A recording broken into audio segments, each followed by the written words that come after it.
오늘 예수님의 비유 12번째 시간입니다. 오늘 우리가 함께 살펴볼 예수님의 비유는 잃은 양 비유입니다.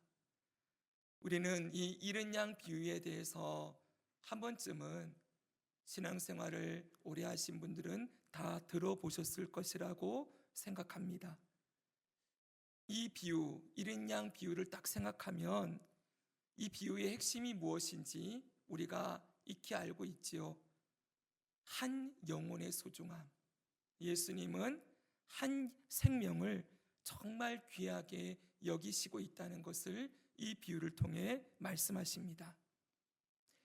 예수님께서 이 땅에 오셨을 때 자신이 이 땅에 온 이유와 목적에 대해서 분명하게 밝히신 말씀이 있습니다. 요한복음 6장 38절에서 40절입니다. 제가 읽어드립니다. 내가 하늘에서 내려온 것은 내 뜻을 행하려 함이 아니요 나를 보내신 이의 뜻을 행하려 함이니라. 나를 보내신 이의 뜻은 내게 주신 자 중에 내가 하나도 잃어버리지 아니하고 마지막 날에 다시 살리는 이것이니라. 같이 읽습니다. 시작. 내 아버지의 뜻은 아들을 보고 믿는 자마다 영생을 얻는 이것이니 마지막 날에 내가 이를 다시 살리리라 하시니라. 아멘. 예수님 분명히 말씀하십니다. 예수님이 이 땅에 오신 목적은 아버지께서 맡겨주신 영혼들을 다 살리고 하나도 잃어버리지 않는 것이다. 오늘 우리가 본 이 잃은 양 비유는 예수님이 이 땅에 오신 목적에 대해서 아주 선명하게 보여주는 비유이죠. 잃어버린 양을 끝까지 찾으시고 구원하시는 예수님의 그 구원의 사역을 우리들에게 가르쳐주고 있습니다. 그런데 우리가 이 구절을 살펴보기 위해서는 예수님께서 왜 잃은 양을 찾는 이 잃은 양 비유를 말씀하시는지 그 이유를 알아야 합니다. 우리는 항상 말씀을 볼 때 그 말씀 한 구절만 보는 것이 아니라 앞뒤 문맥을 살펴보는 것이 중요하지요. 왜 예수님이 이 말씀을 갑자기 꺼내셨는가라는 이유를 알아야 이 잃은 양 이유를 조금 더 선명하고 또 밝히 알 수가 있기 때문입니다. 자, 여러분, 이 예수님의 비유는 18장 마태복음 18장 12절에 잃은 양 비유가 나오는데 1절부터 이 말씀들이 다 연결되어 있습니다. 한 번씩 볼까요? 1절을 보면은 이렇게 시작이 되고 있습니다. 같이 한번 읽습니다. 시작. 그때의 제자들이 예수께 나와 이르되 천국에서는 누가 크니이까? 이렇게 묻습니다. 그랬더니 예수님이 대답하시는 것이 4절에서 누구든지 어린아이와 같이 자기를 낮추는 자가 천국에서 큰 사람이다, 이렇게 말하고 있습니다. 그 앞전에는 어린아이를 하나 데려다 놓고 이 어린아이처럼 되지 않으면 천국에 들어가지 못한다 라고 말씀하시고, 이 어린아이 같이 자기를 낮추는 자가 가장 큰 사람이다, 이렇게 말씀을 하고 있지요. 어린아이는 누구입니까? 여기 나오는 이 어린아이는 4절에서 분명히 말씀하지요. 자기를 낮추는 사람이에요. 한번 따라 할까요? 자기를 낮추는 사람. 네, 작고 연약한 사람입니다. 이런 사람이 천국에 들어간다, 그리고 이 사람이 천국에서 큰 자다라고도 얘기하고, 5절에서는 이렇게까지 얘기해요. 어린아이와 같은 사람을 영접하면 곧 나를 영접하는 것이다. 사랑하는 여러분, 예수님 당시에 이 어린아이는 그 사회에서 가장 약하고 천대받는 존재였습니다. 가장 약한 사람의 대명사가 어린아이지요. 그런데 예수님은 이 어린아이를 영접하라, 그리고 어린아이와 같은 자가 큰 자다, 계속 이런 말씀을 하시는 이유가 무엇입니까? 바로 그것은 세상의 기준으로 사람을 대하지 말라는 거예요. 지금 예수님은 사람을 어떻게 대하고 있느냐, 한 사람을 어떻게 대해야 하는지에 대한 사람을 대하는 태도에 대해서 가르치고 있는 것입니다. 세상의 기준에서는 사람을 어떤 기준을 가지고 대합니까? 그 사람이 가진 능력, 그 사람이 가진 힘, 그 사람이 가진 소유를 가지고 사람을 판단하고 분류하지요. 그래서 그것에 따라서 중요한 사람, 중요하지 않은 사람, 큰 사람, 작은 사람, 높은 사람, 낮은 사람, 이런 구분을 해놓고 중요한 사람은 대접하고 잘 대접하고, 중요하지 않은 사람, 낮은 사람, 천한 사람은 마음껏 대해도 되는, 이것이 바로 세상이 사람을 대하는 기준이지 않습니까? 그런데 여러분, 예수님은 그리스도인은 그렇게 하지 말라는 거예요. 그리스도인은 어린아이와 같은 자가 천국에 들어간다 그랬죠? 하나님 앞에서 내가 정말 작고 연약한 존재라는 걸 늘 인정하고, 주 예수님의 은혜가 없으면 나는 결코 하나님 앞에 설 수 없는 존재라는 것을 늘 인정하는 자, 그가 바로 천국에 들어간다. 그리고 그 내가 철저하게 연약한 어린아이임을 인정하는 사람은 다른 사람을 대할 때에도 그의 능력이나 힘의 기준을 가지고 그 사람을 판단하거나 보는 것이 아니라, 그도 한 사람의 연약한 인생으로 사람들을 대하고 그를 대접을 해야 된다, 영접해야 된다라는 걸 말씀하고 있는 거예요. 사랑하는 여러분, 우리가 분명히 그렇지 않습니까? 예수님께서 저와 여러분들을 대하실 때 어떤 기준을 가지고 대해 주셨습니까? 예수님의 눈으로 보면 우리 모두는 예수님 앞에서 어린아이와 같은 존재입니다. 자기 힘으로는 결코 아무것도 할 수 없는 연약한 존재, 전적으로 무기력하여서 선을 행할 수 없는 존재, 그리고 의에 이를 수도 없고 완전하게 선하시고 거룩하신 하나님 앞에 결코 자기 힘으로는 설 수 없는 존재, 이것이 바로 저와 여러분들의 모습이지 않습니까? 그런데 주님께서 이런 어린아이와 같은 약하고 하찮고 무기력한 저와 여러분들을 어떻게 대해 주셨어요? 우리를 무시하거나 멀리하거나 마음대로 우리를 대하지 아니하시고 정말 우리를 존중해 주시고 사랑해 주시고 자비와 긍휼을 베풀어 주실 뿐만 아니라 자기 몸을 내어 주시기까지 우리를 섬겨 주셨습니다. 이것이 바로 예수님께서 이 땅의 죄인들, 어린아이와 같은 인생들을 대하는 태도였던 것이지요. 바로 예수님은 이것을 제자들에게 가르치는 거예요. 지금 제자들이 무엇을 질문했습니까? 천국에서 누가 큰 자입니까? 하나님 나라는 어떤 곳입니까? 이 땅에서처럼 부자나 강한 자나 권력 있는 자나 이런 사람이 높임받는 그런 곳입니까? 천국은 도대체 사람을 어떤 기준으로 사람을 대하는 곳입니까? 라고 물었을 때 예수님 말씀하시는 것이 무엇입니까? 어린아이와 같은 자, 자신을 하나님 앞에 연약한 존재로 인정하고 겸손히 하나님의 앞에 엎드리는 그 사람, 그리고 어린아이와 같은 자를 영접하고 섬기는 그 사람, 바로 그들이 하나님 나라의 백성이고 하나님의 자녀라고 말씀하고 있는 것이지요. 그래서 여러분, 지금 예수님은 제자들에게 무엇을 가르치고 있어요? 그리스도인이 사람을 대하는 태도를 가르치고 있습니다. 사람을 그냥 외모로 판단하고 가볍게 여기지 말고 한 영혼을 정말 귀하게 여기라고 가르치는 것이지요. 자, 이런 맥락에서 지금 여기가 5절이지 않습니까? 이 가르침은 계속해서 이 주제가 이어집니다. 한 사람을 어떻게 대할 것이냐, 이 주제가 6절, 7절에도 계속 나오죠. 여기는 한 사람을 실족해 하는 사람에 대한 경고의 말씀을 주고 있습니다. 너무 잘 알고 계시지요? 같이 한번 읽겠습니다. 누구든지, 여러분 읽어주세요. 시작. 누구든지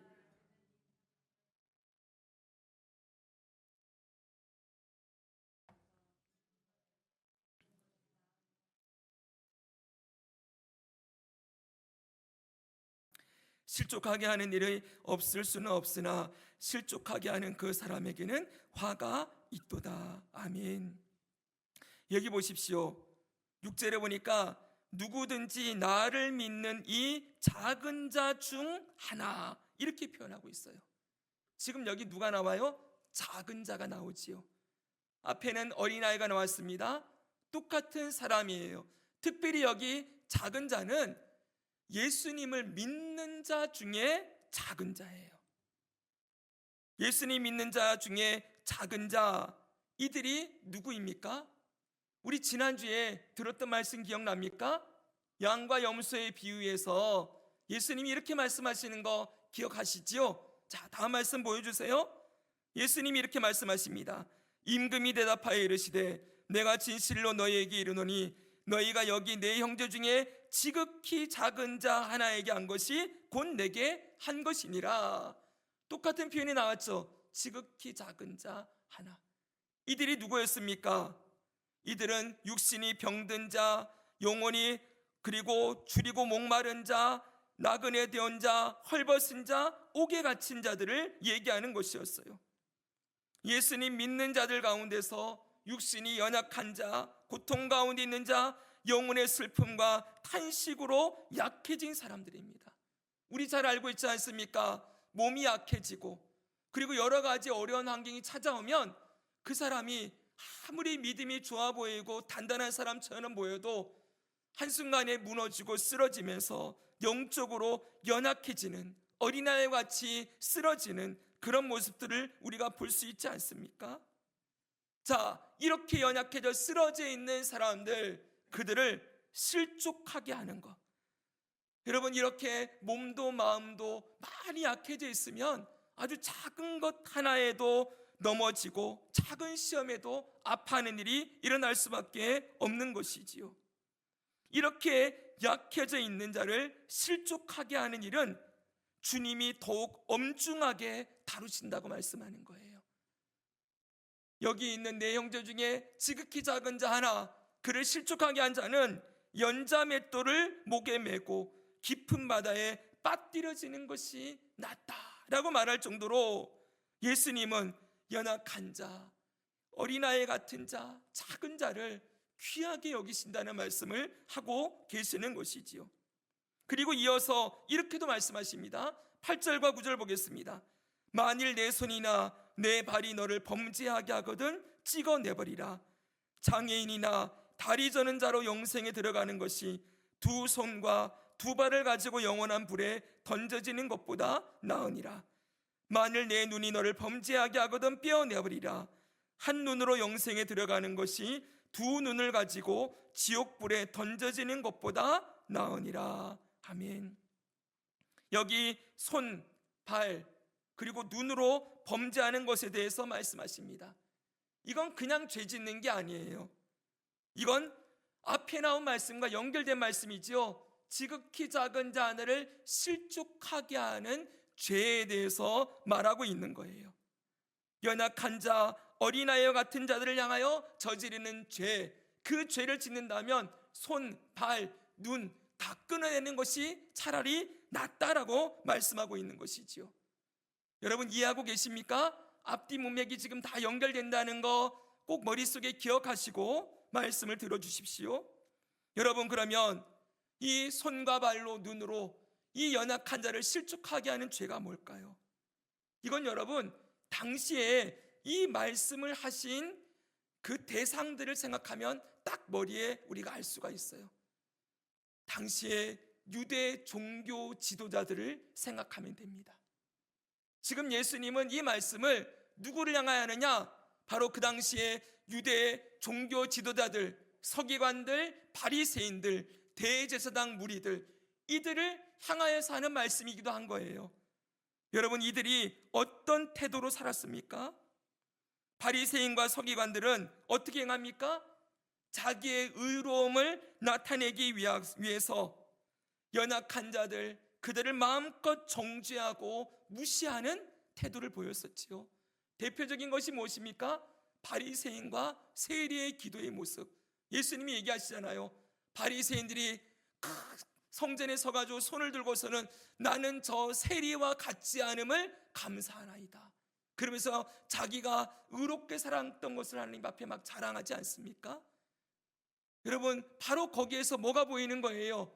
저 세리는 누구입니까? 그도 성전에 올라와서 기도하는 하나님의 자녀인 거예요. 비록 죄 가운데 있고 약한 가운데 있지만 여러분, 그 영혼을 전혀 존중하는 모습이 없지요. 세리는 가슴을 치면서 주여 나는 죄인으로소이다 라고 고백하고 하나님 앞에 철저하게 어린아이로 주님 앞에 나아가고 있습니다. 그런 세리를 향하여 바리새인들은 마음껏 정죄하고 비판하고 무시하면서 그를 경멸하는 모습을 보이고 있는 거예요. 바로 이런 일들을 말하고 있는 것입니다. 여러분, 오늘날 이 시대에도 교회 안에 얼마든지 이런 일이 일어날 수 있습니다. 신앙의 연수가 길어지면 길어질수록 더욱 겸손해지고 더욱더 낮아지고 남을 나보다 낮게 여기고 섬기는 자로 살아야 하지만 오히려 자신이 가진 신앙의 지식이나 어떤 신앙적인 경험을 가지고서는 연약한 자, 아직 믿음이 약한 자를 정죄하고 그리고 판단하고 비판하는 일들이 오늘 교회 공동체 안에서 일어나는 것을 우리가 심심찮게 볼 수 있지요. 왜 그거밖에 못하냐? 너는 신앙이 아직 못 자라서 그렇구나. 마음대로 말하고 그 속에 있는 아픔이나 그 속에 있는 그런 여러 가지 괴로움들이나 그의 약함을 돌봐주고 섬기려는 것보다는 내 뜻에 따라주지 않는 것, 내 말에 들어주지 않는 것, 나를 인정해주지 않는 것, 이런저런 것들을 가지고서는 약한 자들을 비판하고 마음대로 하려는 태도들이 오늘 우리 가운데는 혹시 없는지 돌아봐야 하는 것이지요. 또한 여러분, 교회 안에서도 세상의 기준을 가지고 사람을 판단하려고 하는 일들도 곳곳에서 일어납니다. 세상의 지위나 외모나 명예나 학벌 등을 가지고 그 사람을 판단하고 가난한 자, 연약한 자, 병들고 아파하는 자들을 외면하고 무시하는 일들이 일어나는 것이지요. 그래서 무언가 많이 가지고 있고 높은 지위에 있는 사람들이 교회를 다니면 참 좋은 교인, 참 좋은 분, 이렇게 얘기를 하고 정말 가난하고 연약하고 병들에 있는 자들, 심령이 가난한 자들을 여러분 하찮게 대하려고 하는 이 세상의 기준이 이 교회 안으로도 들어와 있는 것을 우리는 결코 그냥 지나갈 수 없는 것입니다. 특별히 여기 보십시오. 만일 내 눈이 너를 범죄하게 하거든 빼어내버리라. 우리는 이 눈을 가지고 어떻게 이 눈을 사용하고 있습니까? 사람을 바라볼 때 그의 외모나 그가 가진 것을 가지고서는 그 사람을 보이는 대로 판단하고 높이려고 하거나 보이는 대로 판단하고 비판하고 깔보려고 하거나, 여러분, 이렇게 우리 눈이 사용되고 있다면 정말 잘못된 거지요. 더군다나 내 눈에 있는 들보는 보지 못하고 예수님 말씀대로 남의 눈에 있는 티만 빼려고 조금만 잘못하고 조금만 실수하고 조금만 삐끗해도 그것을 트집 잡아서 그렇게 무시하고 정죄하려고 하는 도구로 우리의 눈을 쓰고 있다면 그건 정말 주님이 기뻐하시지 않는 모습이라고 할 수 있지요. 오늘 예수님은 이 한 사람을 어떻게 대하고 있는지 이것에 대해서 정말 심각한 죄로 여기고 있음을 우리는 기억해야 됩니다. 그래서 여러분, 여기까지 이렇게 손과 발, 눈에 대한 말씀을 하신 다음에 10절에 또 이렇게 딱 얘기하는 거예요. 똑같은 얘기가 나옵니다. 같이 읽습니다. 시작. 삼가 이 작은 자 중에 하나도 없인 여기지 말라. 너희에게 말하노니 그들의 천사들이 하늘에서 하늘에 계신 내 아버지의 얼굴을 항상 배움느니라. 아멘. 여기도 누가 나와요? 작은 자 중에 하나 나오지요. 계속 지금은 예수님은 어린아이, 작은 자들에 대한 이야기를 하고 있는 거예요. 자, 이들을 업신여기지 말라라고 분명하게 말씀합니다. 사랑하는 여러분, 교회 공동체는 이 땅에 세워진 하나님의 나라요, 예수 그리스도 안에서 한 형제 자매가 되어 있는 한 몸으로서, 그리스도의 몸으로서 세워져 있습니다. 여러분, 우리가 가족들이 한 피를 나는 형제 자매들이 서로 맞지 않는 것도 있고 또 부족한 것도 있지만, 여러분, 이 가족 공동체의 가장 핵심은 무엇입니까? 함께 더불어서, 가족 안에 누가 약하면은 함께 손을 잡아주고, 누가 하나 잘 되면은 함께 기뻐하고, 특별히 부모들은 여러분, 건강하고 튼튼한 아이보다는 더 연약하고 약한 아이들을 더 힘써 돌보면서 함께 이 가정을 세워나가는 일에 열심을 내지 않습니까? 오늘 교회 공동체가 이렇게 되어야 한다는 것을 말씀하고 있는 거예요. 이 지극히 작은 자는, 세상 사람들은 2차적이고 1차적으로는 교회 공동체 안에 예수 그리스도 안에서 하나님의 자녀가 된 자들, 그들을 대하는 것이 어떠해야 함을 말씀해 주고 있는 것이지요. 이 교회 공동체가 이렇게 세워져야 하는데 자꾸만 세상의 기준이 교회 안으로 들어와서 세상의 기준으로 성도들을 판단하고 구분하고 차별하고 끼리끼리 모이는 일들이 일어난다면 그건 결코 주님이 원하시는 모습이 아니라는 것입니다. 우리가 함께하는 한 사람 한 사람은 예수님이 핏값으로 사신 영혼들입니다. 이 영혼에 대한 가치를 알고 주님의 눈으로 영혼들을 바라보는 훈련이 되어야 하는 것이지요. 혹시라도 여러분, 우리의 눈 속에 있는 들보는 보지 못하고 맨날 남의 티만을 우리가 찾아내려고 한다거나, 우리의 눈으로 세상의 기준으로 영혼을 바라보고 판단하는 모습이 있었다고 한다면 그 모든 것을 회개하고 내려놓고 주님의 눈으로, 주님의 마음으로 한 영혼을 대하는 이 귀한 모습으로 우리가 변화되어지기를 축복합니다. 자, 이제 여러분, 이렇게 여기까지만 생각하고 이제 그냥 지나가면 안 됩니다. 여기서 조금 더 앞으로 나가야 돼요. 지금 여기까지 무슨 얘기예요? 외모로 판단하지 말고 함부로 실족하게 하지 말고 작은 자를 귀하게 여겨라, 이 말씀이지요. 여러분, 여기서만 끝내는 것이 아니고 혹시 우리 중에, 여기가 핵심입니다, 연약하여 실족한 자가 없는지를 살피는 것도 너무 중요하다는 거예요. 이것이 바로 잃은 양 비유입니다. 여기가 10절이죠 여러분. 잃은 양 비유는 11절은 없음이고 12절에 나옵니다. 우리 12절부터 14절 같이 한번 읽겠습니다. 너희 생각에는, 시작.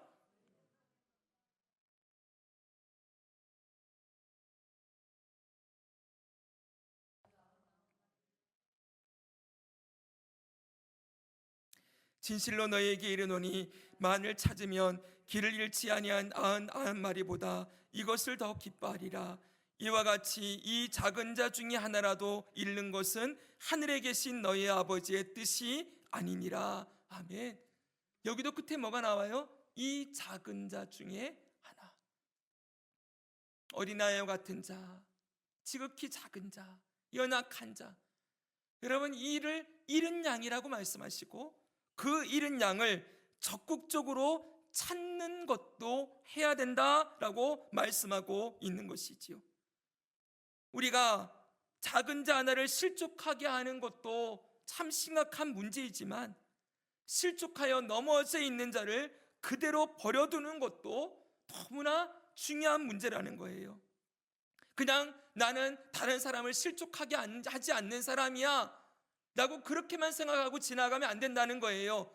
내가 하지 않았더라도 누군가에게 실족하여서 잃은 양처럼 쓰러져 있는 자, 약해져 있는 자, 무너져 있는 자가 있다면 그 영혼들을 적극적으로 찾아서 건져내는 일까지 하는 것이 마땅한 하나님의 자녀의 모습이라고 가르치고 있는 것이지요. 사랑하는 여러분, 오늘날 수많은 사람들이 교회를 떠납니다. 교회를 떠난 사람들의 대부분은 하나님이나 예수님에 대해서 실망한 사람들, 물론 그런 사람도 있겠지만 그런 사람들보다도 교회 공동체 안에서 사람들과의 관계로 인한 상처로 떠나는 사람들이 참 많습니다. 분명한 것은 교회 공동체는, 이 지상교회는 공사 중이에요. 늘 말씀드리지만 저와 여러분은, 또 이 땅의 교회 공동체에 속한 성도들은 구원을 받았지만 아직도 구원을 이루고 있는 상태입니다. 이미 얻은 구원, 하나님의 자녀가 되었지만 성화, 견인을 통하여서 이제 하나님의 사람으로 변화되고 있는 중이기 때문에 이 공동체 안에 서로 아픔과 상처를 주고받는 일이 안 생길 수가 없어요. 그리고 사람은 기본적으로 죽을 때까지 죄성을 가지고 있지 않습니까? 죄성은 자기중심성이지요. 자기를 유익하게 하고 자기를 사랑하다 보면은 자기를 사랑하는 것끼리 서로 충돌되어서 반드시 문제가 생길 수밖에 없는 것이 교회 공동체, 이 지상교회의 한계인 것입니다. 그런데 여러분, 그럼에도 불구하고 우리 성도들은 조금 더 민감하게, 그냥 넘어져 있는 자, 그냥 쓰러졌나 보다, 저 사람은 뭐 때문에 그냥 아파하나 보다, 그냥 이러고 지나가는 것이 아니라 조금 더 민감하게 주님의 마음으로 영혼들을 살피는 일이 있어야 한다는 거예요. 마치 부모가 자녀를 돌보듯이 더 세심하고 더 조심스럽게, 더 사랑과 애정을 가지고 서로를 돌보는 일들이 있어야 하는 것입니다. 이 말을 오해하지 마십시오. 절대로 다른 사람들의 눈치를 보라는 게 아니에요. 무조건 예스맨이 되라는 게 아니에요. 진리에 대해서는 분명하게 가르치고, 분명한 것은 얘기할 건 얘기해야 되지만 그 안에 뭐가 담겨져 있어야 되는 겁니까? 주님의 마음이 담겨져 있어야 하는 것이지요. 우리 부르는 복음성가 가운데 아버지의 마음이라는 찬양이 있지 않습니까? 아버지, 당신이 바라보는 영혼에게, 당신이 보는 그 영혼에게 나의 마음이 있기를 원합니다. 아버지의 마음을 깨달아 알기를 원합니다.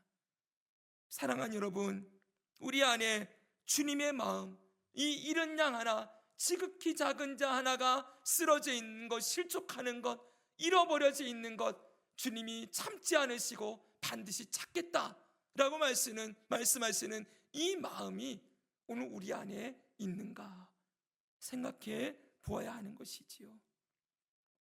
사랑하는 여러분, 우리의 말과 행동이 혹시라도 누군가를 실족하게 하는가, 실족하게 하거나 아프게 하는 일이 없는지를 돌아보아야 하고, 그리고 우리 주변에 쓰러져 있는 영혼들, 신앙의 길에서 낙심하여 주저앉아 있는 영혼들을 돌보는 일, 이것이 바로 우리에게 맡겨주신 사명이라는 것입니다. 사랑하는 여러분, 서두에 말씀드렸다시피 예수님은 영혼에 관심이 있으십니다. 오늘날 많은 사람들이 예수님이 이 사회를 구원하러 왔다, 이 사회의 부조리나 이 사회의 죄악이나 이 사회의 잘못된 것을 바로잡기 위해서 오신 분이시다, 이렇게 얘기하는데 아니에요. 여러분, 그건 정말 부차적인 거고, 예수님이 이 땅에 오신 목적은 아까 요한복음 말씀 읽었지 않습니까? 아버지께서 주신 영혼들 중에 하나도 잃어버리지 아니하고 그 영혼들을 다 구원해 놓았다가 예수님이 이 땅에 오시는 날 다시 살려내는 것, 그 부활에 이르러 영원한 완전한 구원, 영화에 이르게 하는 것이 예수님이 이 땅에 오신 목적이라고 분명히 밝혀놨지 않습니까? 사랑하는 여러분, 오늘 영혼을 향하신 주님의 마음, 그 마음을 우리가 알아야 하고, 마지막 날에 우리가 심판대 앞에 섰을 때에도 지난주 들었던 말씀처럼 예수님 말씀하시는 게 뭐예요? 너희는 저 지극히 작은 형제 하나에게 무엇을 하며 살았느냐, 이거 물어보실 거라는 거예요. 네가 사회에서 업적을 쌓았고 사회를 어떻게 변혁시켰고 뭔가 얼마나 큰 영향력을 미쳤고, 여러분 그런 게 아닙니다. 지극히 작은 자 하나에게 어떻게 하였느냐, 이걸 물어보신다는 거예요. 한 영혼에게 어떻게 우리가 대하고 그 영혼들을 섬겼는지, 이것이 주님이 마지막 때에 우리에게 보고 싶어하는 열매라는 것이지요. 그렇기 때문에 여러분, 이 잃어버린 양들을 우리는 그냥 두고 지나갈 수 없습니다. 여러분 주변에 교회 다니다가 지금은 안 다녀요, 이런 말을 들을 때 그냥 지나가지 마십시오. 그 영혼들을 우리가 우리의 말과 우리의 어떤 힘으로 다 만져주고 할 수 없지만, 여러분 알았다면 그 다음에 뭐가 필요합니까? 요단 말씀드릴 거예요. 기도가 필요합니다. 자, 그래서 다음 말씀도 바로 가겠습니다. 이제 거의 끝나가는데요, 여기 여러분 나오는 잃은 양은 그 다음에 계속해서 이런 말씀합니다. 그냥 낙심하여 넘어진 자를 말하는 것만이 아니라 여러 가지 죄의 문제로 넘어진 자도 포함하고 있다는 것을 알아야 합니다. 우리 15절부터 보겠습니다. 잃은 양에 대한 말씀 다음에 바로 이 말씀이 나옵니다. 첫 줄이 무엇입니까? 내 형제가 죄를 범하거든 가서, 그랬어요. 죄를 범하여 넘어져 있는 잃은 양입니다. 죄를 범하여 넘어진 이 사람도 잃은 양이라는 거예요. 이 사람을 어떻게 대하라고 합니까? 먼저는 혼자 가서 너와 그 사람만 상대하여 권고하라. 만약 네 말을 들으면 그 세 번째 줄에 뭐라 되어 있습니까? 내가 내 형제를 얻은 것이요, 그랬어요. 잃은 양을 찾았다는 거예요. 그렇죠 여러분? 근데 그래도 말을 안 들으면 한두 사람을 데리고 가서 또 권면을 하고, 그래도 말을 안 들으면 교회에다가 말을 하고, 교회의 말도 듣지 않는다 그러면 이방인과 세리와 같이 여기라고 말합니다. 사랑하는 여러분, 우리는 신앙인들 가운데에서 죄를 범한 사람을 어떻게 대합니까? 막 혀를 차면서 어떻게 저 신앙이 있다고 하는, 믿음이 있다고 하는 사람이 저런 죄를 저지를 수가 있어? 더 높은 기준을 가지고 쉽게 정죄하고 판단하지 않습니까? 그런데 여러분, 주님은 그를 잃은 양으로 대하라고 말씀하십니다. 우리가 새벽마다 창세기를 보는데 믿음의 조상이라고 했던 아브라함이 한 번도 안 넘어졌었습니까? 아니요. 그도 그의 아내의 사례를 두 번이나 내 누이라고 거짓말하며 그런 죄의 자리에 넘어졌었지요. 다윗은 어떠합니까? 여러분, 성경의 인물들은 우리와 똑같은 연약한 인생들이었어요. 중요한 건 무엇입니까? 그런 인생들을 하나님이 부르셔서 하나님의 약속의 자녀로 삼으시고 그에게 믿음을 더하셔서 하나님의 사람으로 길러내셨습니다. 하나님이 저와 여러분도 똑같이 대하셨지 않습니까? 우리는 한 번도 안 넘어졌습니까? 우리 안에 아무런 연약함이나 죄악됨이 없습니까? 하나님 앞에서 보면은 전부, 여러분 위에서 보면 전부 시꺼먼 머리가 보이겠죠. 우리 모두 하나님 앞에 똑같은 죄인들이에요. 나는 죄를 한 개 졌지만 너는 두 개 졌잖아. 너는 나보다 훨씬 큰 죄를 졌잖아. 사람들은 죄의 높낮이도 따지고 죄의 경중도 따져서 서로를 정죄하지만 그래도 나는 너만큼은 안 해. 난 너보다 낫잖아. 이렇게 말할지 모르지만 아니에요 여러분. 하나님 편에서 볼 때는 하나를 범죄했던 10개를 범죄했던 다 하나님의 진노와 심판을 받아 마땅한 존재일 뿐입니다. 그렇기 때문에 여러분, 우리도 넘어졌다가 주의 은혜로 일어났다면, 죄를 범하여 넘어진 자가 있다면 그냥 지나가지 말라는 거예요. 가서 그 영혼을 붙들고 권면해라. 하나로 안 되면 두세 사람이라도 가라. 안 되면 교회가 그 영혼을 위해서 함께 일으켜 세우기를 힘써야 한다라고 가르치고 있는 것이죠. 그런데 그렇게 해도 안 듣는다 그러면은 이방인과 세리와 같이 여기라. 그는 하나님의 자녀가 아닐 수도 있다는 거예요.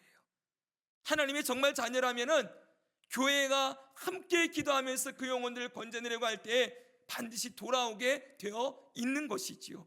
왜요? 거기에 예수님이 역사하시니까. 근데 하나님의 자녀가 아닌 사람은 아무리 해도 안 돌아올 거예요. 어떤 분은 교회 다니다가 떠나서 죽을 때까지 안 돌아오는 분들이 있습니다. 여러분, 그런 분들은 옛날에 청교도인들이 그랬어요. 일시적인 믿음이라고. 잠깐 있는 것처럼 보이지만 하나님의 자녀가 아니었던 것이지요. 그러나 정말 그가 하나님의 자녀라면은 반드시 돌아오게 되어 있습니다. 그 돌아오게 하는 그 역할을 누구 보고 하라는 거예요? 저와 여러분을 향하여서 하라고 말씀하는 것이지요. 그래서 여러분 이렇게 말씀하십니다. 18절에서 20절 읽고 쭉 밑에 정리하겠습니다. 진실로 읽어주세요. 시작.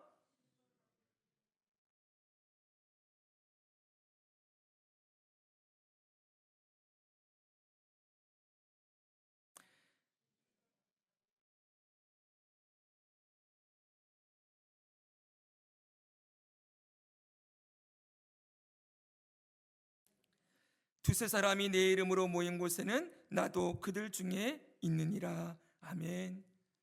여기 보십시오. 성도들에게는 매기도 하고 풀기도 하는 권세가 있다고 하십니다. 매고 푸는 권세는 다른 게 아니에요. 한 영혼을 섬기고 세워가는 능력을 말하는 겁니다. 이 능력은 기도로서 발현되는 것이라고 말씀하지요. 여러분, 두세 사람이 내 이름으로 모여서 구하면 아버지께서 그들을 위하여 이루게 하신다.